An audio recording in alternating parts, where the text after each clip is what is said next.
One happy Thursday morning. Whoop, whoop.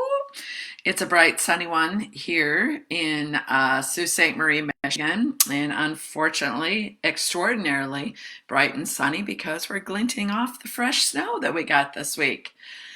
Yay! Right? Yay. So happy Thursday. Sue and I are hitting you with a 1-2 punch in our lives this week. She's talking tomorrow at 11:30 Eastern Time about the post pandemic world and how to deal with the particular stressors and what you need to put in place effectively now to deal with that.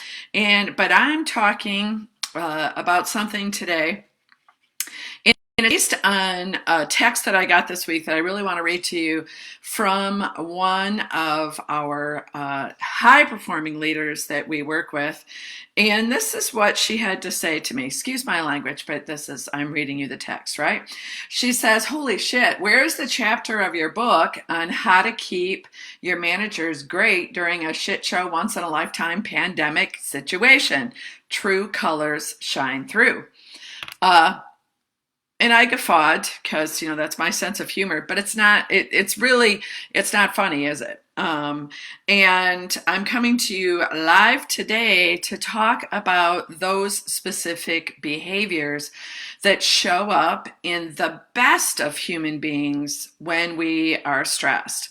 And there's a lot of research that's been done that tells us that really, like this particular leader said, true colors shine through, that sometimes our very base personality in how we deal with things does shine through.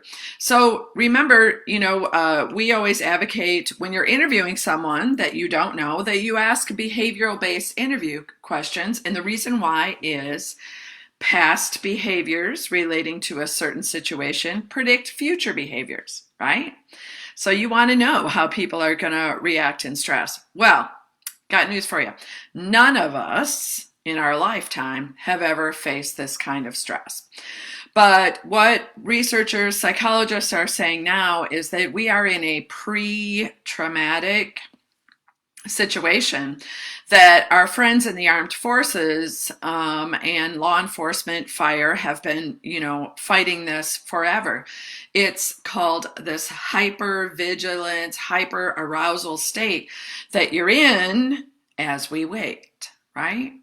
That potentially you and your team, and right now I'm, mostly talking about your team of leaders that you work with, but it also can be your team of employees, are in a situation where they worked together. We heard about the pandemic. We knew it could affect us, our families, our livelihood, our communities. So everybody banded together and you worked really, really hard for, a surge plan, a mitigation. And if you live in an urban area in our country, you likely are fighting the war right now. But if you don't and you live in a rural area, you are waiting, right? But still have to be in that hyper vigilant state and your stress is at an all-time high, right? An all-time high. That as a healthcare leader, a healthcare provider, someone working on the front lines, no matter what you do, or if you work, in a Walmart where you're making sure that everybody gets the supplies that they need, that you are in this hypervigilant state of waiting for the worst to happen and not knowing whether or not you could be making others sick just because you have to go to work every day. So we wait. Super, super bad. Now, people can react to that in one or two ways. They can react to it by becoming very laissez-faire, which we're also seeing in some of our communities, right? I tried that hand washing thing. Every time I touch something, it's like, whew, that got old quick, right? People like that in your life. I have a person like that in my life, right? Or the hyper vigilance and then exhausted and stressed because of it. So what do you do? What do you do? Okay. Remember that when people have that pre-traumatic stress syndrome, what it causes is a stress reaction and high stress reaction. And so anger, right? Bad behaviors happen. And unfortunately, negativity not only screams at us, but also our negative thoughts about someone last a long time. If somebody is in outrage and screams at you during a meeting, guess what? You're not going to forget that anytime soon. You're not going to forget that, like, hey, you screamed at me during that meeting. You can just, kiss it, buddy. So, but then what happens is there's a lack of collaboration between your department and theirs.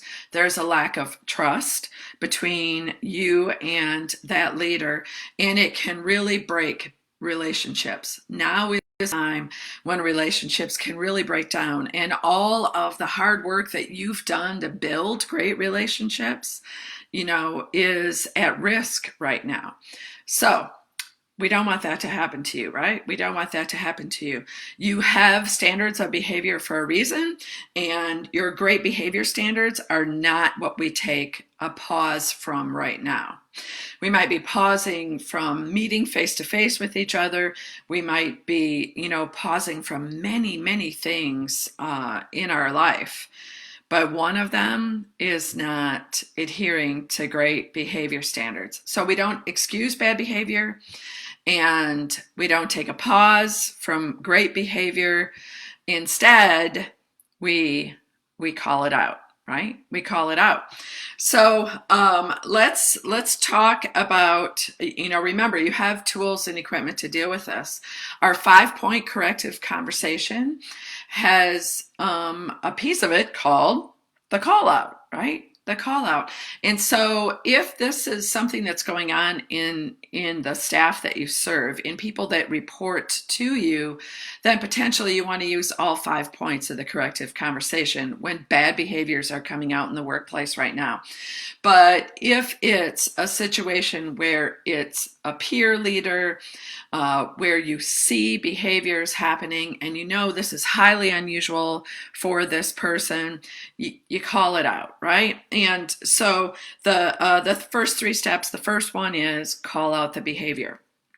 John, you yelling at incident command yesterday about how our plan was stupid was A, really inappropriate behavior, and we have behavior standards for a reason, and B, totally inappropriate, okay? Totally inappropriate.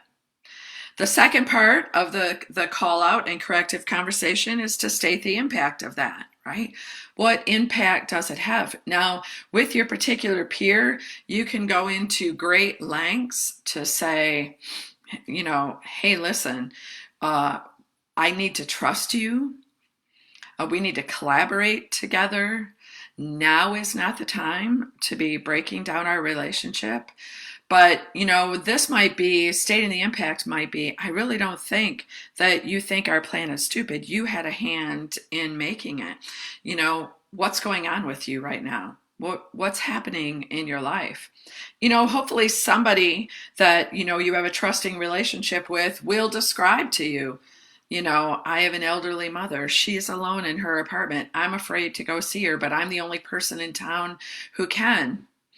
And I keep waking up at night worrying. And so, that is happening with almost everyone that you work with right now. Not everybody is very self-aware of their own behavior.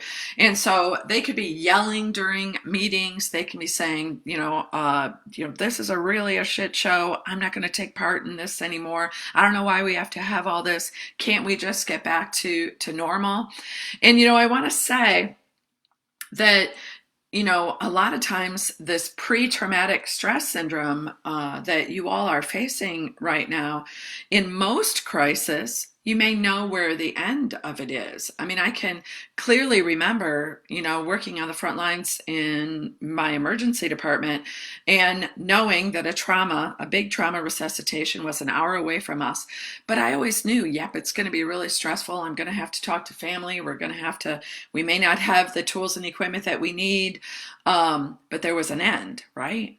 And what's going on with us right now is we don't know the end. And that's a lot of the problem.